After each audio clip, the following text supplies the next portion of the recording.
Friends, ఈరోజు రాగి జావ తింటున్నాం. బెల్లం కాగబెట్టుకొని చల్లార్చుకున్న పాలు కాగబెట్టుకున్న డేక్షాలని కొంచెం నీళ్ళు పోసుకొని మేగడ అవన్నీ ఇట్లా ఉంటాయి కాబట్టి దీనిలోనే మనం ఇప్పుడు రాగి పిండి కలుపుకున్నాం. ఆ నీళ్ళు అయితే తెరలి ఫ్రెండ్స్.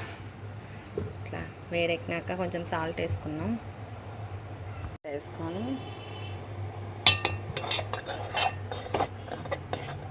ఇవ్వండి రాగి పిండి ఇట్లా గ్లాస్లో వేసుకొని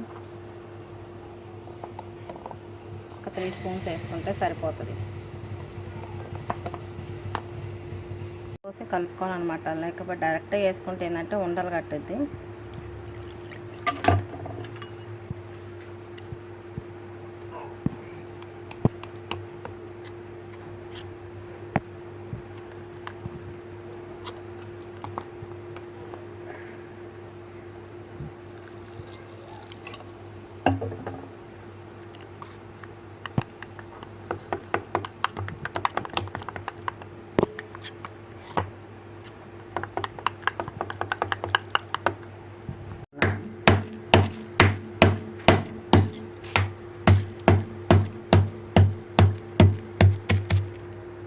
ఉన్న బెల్లాన్ని ఇట్లా వాటర్లో వేసుకున్నాం.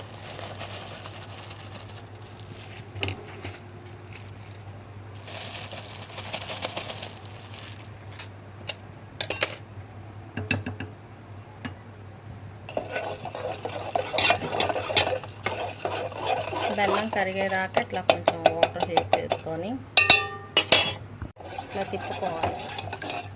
ఆ బెల్లం కరిగిపోయింది ఫ్రెండ్స్.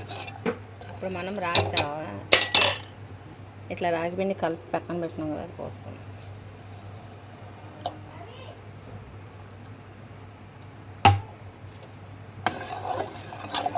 ఇట్లా తిప్పుతూ ఉంటే దగ్గరకు వస్తుంది, కొంచెం చిక్క పడుతుంది. ఇదైతే ఇట్లా దగ్గరకు వచ్చేసింది.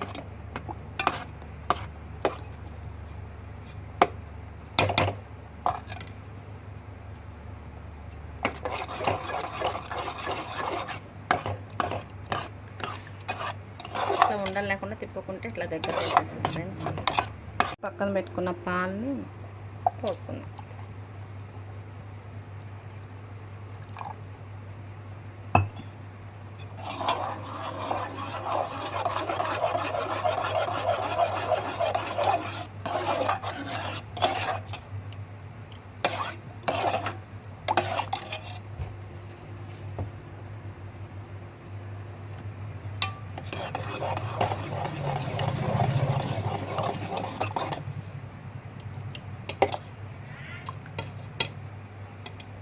చూసారా, రాగి జావ అయితే అయిపోయింది. కంప్లీట్ రాగి జావ.